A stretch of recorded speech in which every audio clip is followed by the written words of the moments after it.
Movie में हमें एक डॉग और उसके मालिक को दिखाया जाता है। डॉग का नाम है डग और डॉग के मालिक का नाम है मिस्टर कॉर्न, जिन्हें हम इस पूरी वीडियो में दादाजी कहेंगे। मूवी की शुरुआत में हम देखते हैं कि आज दादाजी डग और खुद के लिए एक नया घर खरीदने वाले हैं। दादाजी डग को बहुत सारे घर दिखाते हैं, लेकिन उसे एक भी घर पसंद नहीं आता। फिर फाइनली डॉगी को एक घर पसंद आ जाता है। वह दौड़ता हुआ उसमें जाता है। डॉगी अपने दादाजी की घर को सजाने में भी मदद करता है। अगले दिन डग मजे से अपना पसंदीदा मूंगफली वाला नाश्ता कर रहा था। दादाजी डग से चोरी छिपे अपने बगीचे को सजाने के लिए जा रहे थे, तो डग को भनक लग जाती है और वह भी उनके साथ बगीचे में चलने के लिए कहता है। दादाजी उसे साथ ले जाने से मना करते हैं, क्योंकि डग वहाँ कुछ न कुछ नुकसान जरूर कर देता है। लेकिन डग इतना शरारती और नटखट था कि वह घर के पिछवाड़े में से घुसकर दादाजी के पास चला जाता है। डग तो बेचारा मदद करने की कोशिश करता है, लेकिन वो क्या करे, उससे तो सब उल्टा पुल्टा हो जाता है। डग परेशान करने के बावजूद दादाजी आखिरकार एक पक्षी फीडर बना लेते हैं, जिसके बाद वो उसे खाने से भर देते हैं। अपने कार्य से थककर दादाजी थोड़ा आराम करने लगते हैं और डग को निगरानी रखने का काम सौंपते हैं। लेकिन डग जल्दी ही देखता है कि दादाजी को बहुत गर्मी लग रही है, जिसकी वजह से उन्हें पसीना भी आ रहा है। डग उन्हें ठंडा करने के लिए अपना पानी का टब लेकर आता है और दादाजी को धूप से बचाता है। डग अपने दादा से बहुत प्यार करता है। वह उन्हें हमेशा सुरक्षित और आरामदायक रखना चाहता है। अब डग वापस से पक्षी फीडर की रखवाली करने लगता है। तभी वहाँ एक पक्षी आ जाता है। पहले तो डग उसे भगा देता है, लेकिन फिर उसे पता चलता है कि वह खाना तो पक्षियों के लिए ही था, इसलिए डग चिड़िया से वापस वहाँ आने का आग्रह करने लगता है। तभी एक गिलहरी आती है जो फीडर पर छापा मारने की सोचती है, तो डग और भी सतर्क हो जाता है और गिलहरी को चेतावनी देता है कि जब तक वह यहाँ आसपास है, वह किसी भी पक्षी के खाने को चुरा नहीं पाएगी। डग गिलहरी को पक्षी फीडर वाले स्थान से दूर रखने में इतना ध्यान लगाए रहता है कि वो पीछे से चुपके से घुस आने वाली गिलहरी को नहीं देख पाता। जब डग फीडर के ऊपर एक अजीब शोर सुनता है, तभी उसे अपनी गलती का एहसास होता है। जैसे ही उसे गिलहरी दिखती है, वह उसे भगाने के लिए दौड़ता है। गिलहरी को भगाने की जल्दी में डग फीडर से टकरा जाता है, जिससे बीज और नट्स हर जगह उड़ जाते हैं। गिलहरी की वजह से पक्षियों का खाना गिर जाने से डग ने गिलहरी को किसी भी हालत में पकड़ने की ठान ली है। भले ही वो उसके दादाजी द्वारा सावधानी से तैयार किए गए पौधों को बर्बाद कर दे, लेकिन डग अपनी पूरी कोशिश के बावजूद वह चालाक गिलहरी को नहीं पकड़ पाया। वह डग को चकमा देकर सुरक्षित भाग निकलने में कामयाब रहती है। जब डग पक्षी फीडर वाले स्थान पर वापस आता है, तो वो खुद को दोषी महसूस करता है। पक्षी फीडर में खाना खत्म हो गया था। तभी वहाँ एक भूखा पक्षी वापस आता है। उसे वहाँ खाना नहीं मिलता, जिससे वह चिल्लाने लगता है। डग को आखिरकार एक आइडिया आता है। वह दादाजी के घर से शेष पक्षियों के खाने को उठाकर लाने लगता है। लेकिन जैसे ही वह पैकेट लेकर आ रहा था, उसने उस चालाक गिलहरी को नोटिस नहीं किया, जो तेजी से खाने के पैकेट में घुस आई थी। जब डग को आखिरकार इस बारे में पता चला, तो डग को बहुत ज्यादा गुस्सा आया और उसने एक निश्चित दृढ़ संकल्प के साथ उस गिलहरी के पीछे दौड़ लगा दी। हालांकि अपनी पूरी कोशिश के बावजूद डग गिलहरी को पकड़ने में असफल रहा और अंत में वह खुद को एक पेड़ की डाली पर संकटपूर्ण रूप से टिका हुआ पाता है। उसे वहाँ से नीचे उतरने का कोई स्पष्ट रास्ता नहीं सूझ रहा। वह नीचे उतरने के लिए कुछ विचार कर ही रहा था कि अचानक पेड़ की डाली टूट गई, जिससे डग नीचे जमीन पर गिर। इस घटना ने गंभीर परिणाम दिया। गिलहरी के घर से उसके सारे फल, जो उसने कई सालों से मेहनत करके इकट्ठे किए थे, वो सभी नीचे गटर में गिर जाते हैं, जिसे देखकर वह बहुत ज्यादा दुखी हो जाती है। वह इतनी दुखी होती है कि उसने इस मोड़ पर अपनी जिंदगी से पूरी तरह हार मान ही ली थी। उसने अपने जीवन का अंत करने का भी विचार कर लिया था, जिसमें उसने डग के मुंह में अपना सिर डालने का सोचा। हालांकि उस गिलहरी को ऐसी स्थिति में देखकर डग का गुस्सा करुणा और दया में बदल गया। बेचारे डग ने उस गिलहरी को अपना प्रिय मूंगफली वाला नाश्ता तक दे दिया। लेकिन इस बीच डग द्वारा की गई हलचल से दादाजी जाग गए और बगीचे की हालत देखकर डग पर गुस्सा होने वाले थे। लेकिन डग के ईमानदार विवरण को सुनने के बाद दादाजी अंततः समझ गए कि डग के कार्य अच्छी नीयत से किए गए थे। उनके गुस्से को शांत करते हुए डॉगी दादाजी से लिपट जाता है। अगले दिन डग अपने 5 पसंदीदा खिलौनों के साथ खेल रहा था। इन खिलौनों से उसका बहुत लगाव था कि वह किसी दूसरे प्राणी को उन्हें छूने भी नहीं देता था। तभी घर की डोरबेल की आवाज से पूरे घर में गूंज उठी। घर पर कौन आया है ये देखने के लिए डग दौड़ता हुआ जाता है। वह भी कुछ ऐसे।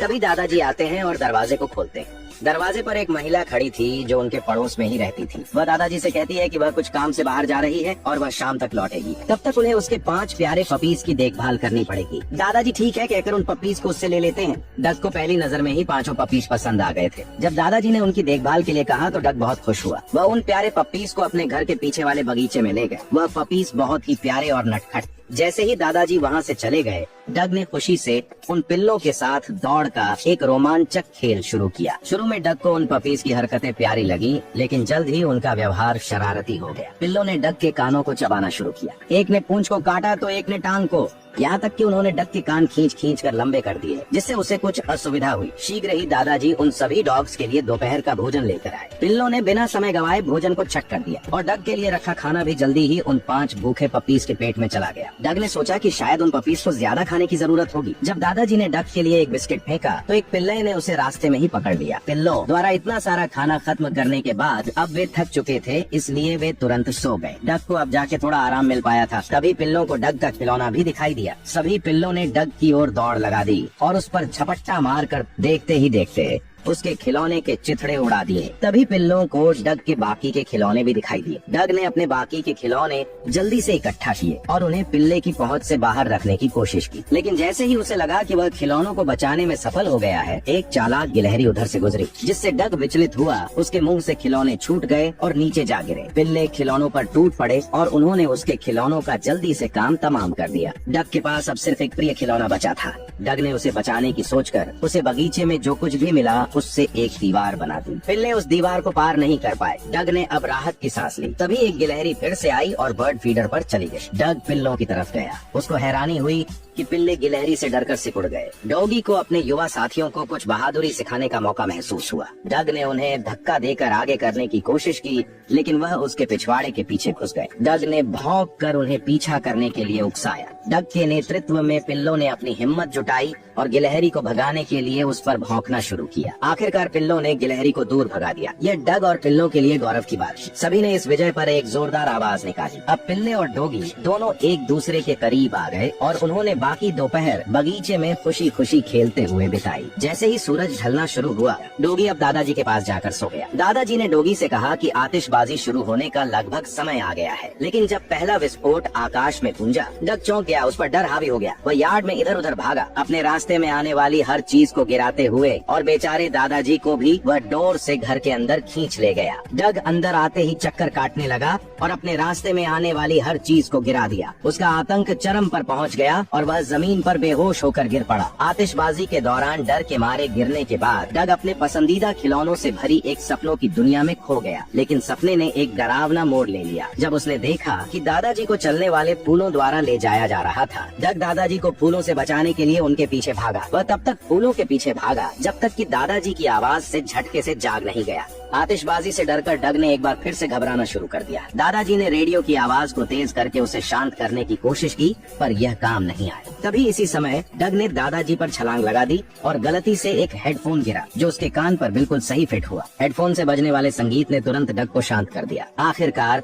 अब आराम से डग और दादाजी ने एक साथ बाकी की आतिशबाजी प्रदर्शन का आनंद लिया। अगले दिन डग अपने बगीचे में विभिन्न खुशबुओं का पता लगा रहा था। उसने फूलों की, दादाजी के कपड़ों की और यहाँ तक कि अजीब खुशबुओं को ले जाने वाली हवा को भी सूंघा। तभी अचानक एक नई खुशबू ने उसकी नाक को गुदगुदाया। ये कुछ ऐसी थी जिसे उसने पहले कभी नहीं सूंघा था और इसने डग की जिज्ञासा को इस हद तक बढ़ा दिया कि उसने पक्षी का भोजन चुराने की कोशिश कर रही एक गिलहरी को भी अनदेखा कर दिया। इस खुशबू के स्रोत को ढूंढने की उसकी इच्छा इतनी प्रबल थी कि उसने बगीचे से बाहर निकलने के लिए वार्ड के नीचे खोदना शुरू किया। लेकिन तभी दादाजी ने उसे देख लिया और तुरंत उसे फटकार लगाई। लेकिन फिर भी डग इस नई खुशबू के आकर्षण का विरोध नहीं कर सका। जैसे ही डग सुगंध को खोज रहा था, तभी हवा में सॉसेज की एक और सुगंध फैल गई, जिसने उसे उसका पीछा करने के लिए उत्साहित किया। डग स्रोत पर पहुंचा और एक स्वादिष्ट सॉसेज का आनंद लेने के बाद अपने मिशन को जारी रखा। कुछ समय बाद डग ने आखिरकार उस खुशबू को ढूंढ निकाला जिसका वह पीछा कर रहा था। उसे हैरानी हुई जब उसे पता चला कि आवाज पास के एक जलते हुए घर से आ रही थी। डग ने तुरंत खतरे को पहचाना और अपने घर वापस दौड़कर दादाजी को बताने के लिए चला गया। लेकिन तभी फिर एक बार उसका सॉसेज की लुभावनी खुशबू ने ध्यान भटकाया, लेकिन उसे आपातकालीन परिस्थिति का ज्ञान था। डग ने तुरंत एक सॉसेज को उठाया और वापस दादाजी को लेने दौड़ पड़ा। वह जल्दी से दादाजी के पास वापस लौट गया। उसने एक पट्टे को उठाया जिसका एक मुंह खुद पकड़कर दूसरा मुंह दादाजी को पकड़ाया और दादाजी को जल्दी जल्दी अपने पीछे ले गया। डग उस आग से गांव के निवासियों को बचाने में सफल रहा। निवासियों ने डग को उसके साहसिक कार्यों के लिए पुरस्कृत किया और उसकी बहादुरी के लिए एक हीरो के रूप में सराहा। और यहाँ पर यह शॉर्ट मूवी खत्म हो जाती है। आपको मूवी कैसी लगी कमेंट में जरूर बताएं और ऐसी ही वीडियो और देखने के लिए वीडियो को लाइक और चैनल को सब्सक्राइब कर लीजिए। तो मिलते हैं किसी और वीडियो में, तब तक के लिए गुड बाय।